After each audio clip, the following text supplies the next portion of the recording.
A avaliação de campo é um método um pouco mais rico do que os dois anteriores que eu apresentei para vocês até agora. Ao contrário da inspeção heurística, a gente vai buscar o contato direto com o usuário, mas ao contrário da avaliação rápida, a gente vai fazer isso de uma forma sistemática e planejada.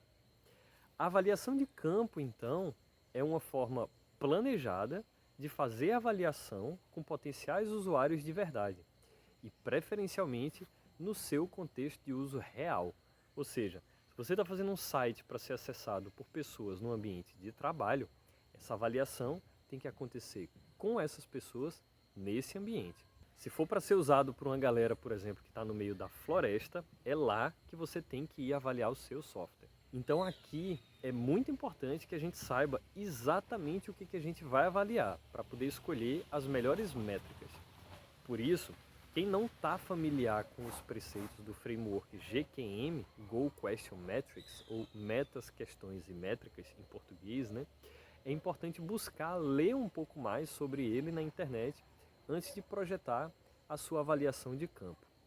E vamos lá então. Usabilidade a gente já viu que é 1. A facilidade de usar, 2. De aprender a usar e 3. A satisfação no uso da interface, certo? Então a primeira coisa que eu preciso saber é, eu vou avaliar qual dessas três dimensões exatamente.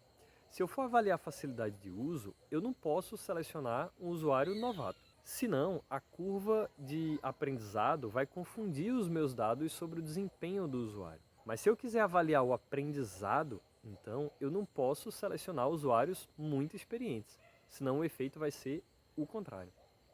Se eu for avaliar a satisfação, como é que eu vou medir isso? Com base em quê? Na opinião dos usuários, num Net Promoter Score, em observação. Tudo isso precisa ser pensado na avaliação de campo e expressado num plano que a gente chama de protocolo da avaliação.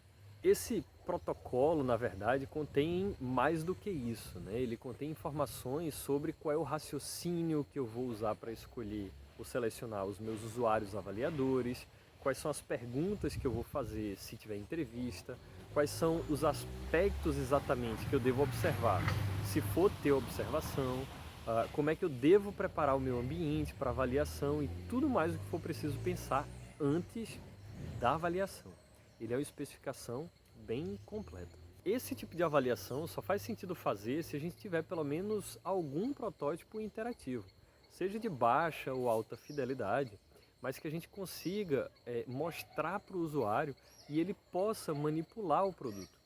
Lembrem que a gente precisa escolher com muito cuidado também os usuários que vão participar da avaliação, porque a gente não desenhou o produto para qualquer pessoa. A gente desenhou o produto para um público muito específico e a gente teve o cuidado de estudar aquele público, identificar as personas, desenvolver uma empatia. E aí, se você for fazer uma avaliação muito fora de contexto, você pode acabar chegando a informações que são conflitantes e que vão mais lhe atrapalhar do que lhe ajudar a melhorar a sua interface. Esse método é bom para coletar vários tipos de dados. Você pode, por exemplo, coletar o dado sobre tempo de execução das tarefas, marcando o tempo que o seu usuário leva para completar alguma coisa. Um exemplo, um software de e-commerce, você pode medir quanto tempo os seus usuários levam para conseguir realizar a compra de um determinado produto. Outra métrica interessante, que é bastante utilizada, é chamada de taxa de sucesso. A taxa de sucesso é a quantidade de tarefas que o usuário consegue finalizar dentro de um limite de tempo. Por exemplo, dentro de 5 minutos, no meu sistema de e-commerce, você, usuário, vai precisar 1. Fazer o cadastro no site, 2. Encontrar 3 produtos lá pré-definidos de uma determinada marca, 3. Descobrir qual é o melhor preço, 4. Calcular o valor total do frete e 5. Efetuar a compra usando o boleto bancário. Aí você pode contabilizar se ele conseguiu concluir 2, 3, X%. Isso aí é o que a gente chama de taxa de sucesso ou taxa de finalização de tarefas. Nesse tipo de teste, você pode, por exemplo, pedir para o usuário fazer uma mesma tarefa repetidas vezes e medir o tempo que o usuário vai levar em cada uma. Se você observar que o usuário está demorando mais no início mas que está fazendo mais rápido nas últimas tentativas, significa que ele está aprendendo com uma certa facilidade.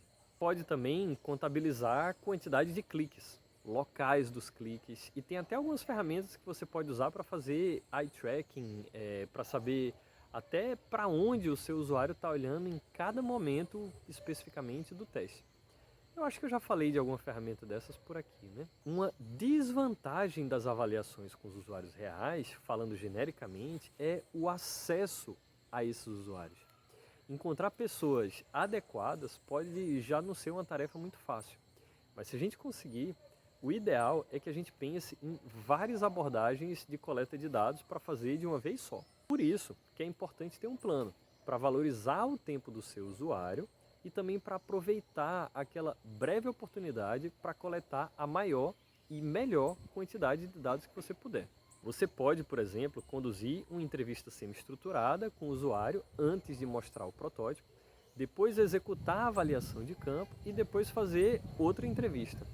Se você conseguir publicar o seu protótipo em um link acessível pela internet, você pode enviar esse link para o seu usuário, pedir para ele executar o script de avaliação lá sozinho e depois pedir para ele responder um questionário no final. Dá para coletar bastante dado dessa forma. E como eu já falei em outras gravações, é sempre bom a gente combinar diferentes dados e diferentes técnicas. E para finalizar, é sempre importante lembrar daqueles cuidados éticos que eu já falei, para não ter problema com seus usuários nem durante, nem depois das suas avaliações, certo? Bom trabalho por aí e até a próxima.